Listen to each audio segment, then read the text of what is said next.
সন্দেশখালীতে 144 ধারায় স্থগিতাদেশ, 7 দিনের জন্য অন্তর্বর্তী স্থগিতাদেশ। শুভেন্দুকে সন্দেশখালী যেতে অনুমতি হাইকোর্টের। সন্দেশখালীর কোথায় যাবেন শুভেন্দু 3 ঘন্টার মধ্যে জানাতে বলা হয়েছে, জানাতে নির্দেশ দেওয়া হয়েছে। সন্দেশখালীতে 144 ধারায় স্থগিতাদেশ, 7 দিনের জন্য অন্তর্বর্তী স্থগিতাদেশ। শুভেন্দুকে সন্দেশখালী যেতে অনুমতি হাইকোর্টের।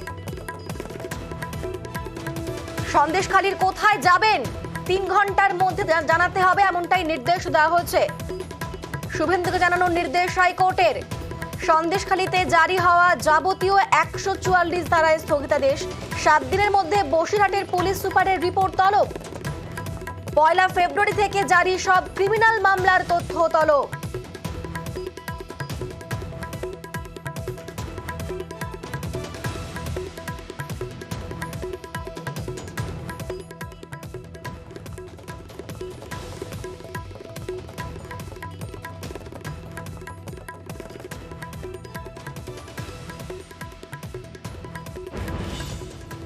আমার কাছ থেকে থ্রু লয়ার জানতে চাওয়া হয়েছিল আমি কোন কোন জায়গায় যেতে চাই।